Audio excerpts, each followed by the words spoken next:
Dinhi sa simbahan, kita nag-aawit o nagabasa sa pulong sa Ginoo, diha nila madungog ang pulong sa Ginoo o sa pagbali sa pastor na nagtuon sa Biblia, na nag-graduate Bible School o PMS o asa ka ng eskwela, kay imo you carefully bring the word to these people as you preach, nadungog nila ang pulong sa Ginoo o kinimisunod sa ilang kasing-kasing unsa man kagahi ang ilang pagbati karon sila makahilang diya sa Ginoo. Inubanan sa praise and worship ug pagkanta ilang yung mabati ang kakos sa Ginoo ug makahilang sila ngano man makahilang man yun ug makadasig man kung naa sa simbahan tungod kay naa ang Ginoo. Nakita nila sa mga tao na nagalingkod, nag-aawit kay bago na silang binuhat sa Ginoo.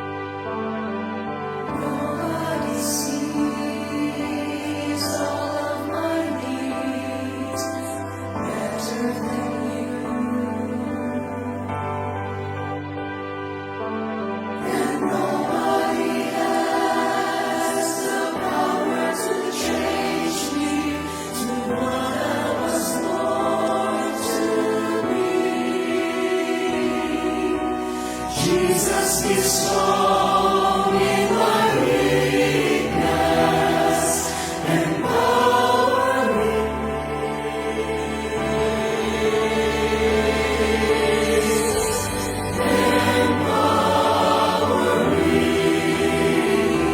like a rushing river flowing to the sea. Send your Holy Spirit flowing down through me. Still I'm living as your child, victorious and free. Send the power of your love empower me.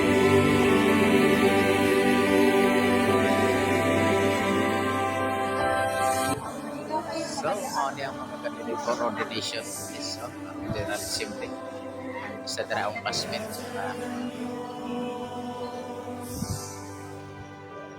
Agree. And they will give birth. Say, palakpakan nato. I request the ordinance together with the wife who is come up the stage. Na din sa taas and the wife siya.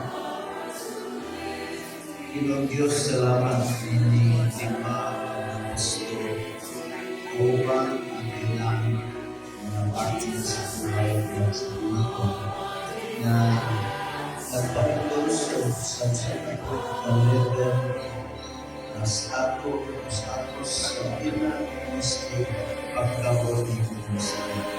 Salamat Ginong Diyos, kay tawag sila hindi ko nangkot na ginagawa kaya sila mga salamat Ginong Diyos kay sila na desisyon na sa pag-coordinate sila ngayon tuwingon Ginong Diyos, we will follow you, Lord Jesus, till the end of this life or until you come again and we will consecrate and commit our life to you. Lord, hinawag pa, you will seal this consecration and commitment that they have for you today. Lord, I pray that they will keep the promise and covenant with you, that no matter what the cost, they will serve you and worship you and follow you and do your will in their lives.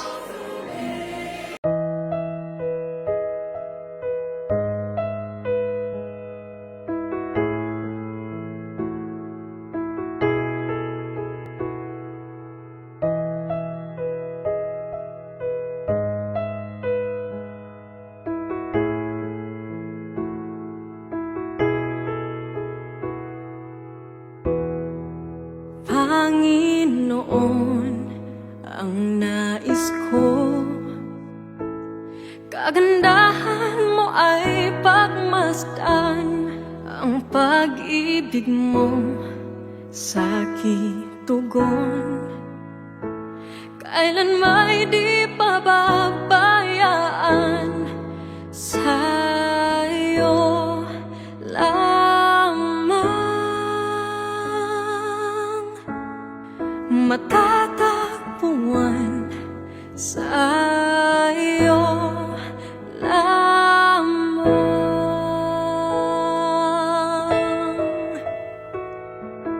Mananatili sa'yo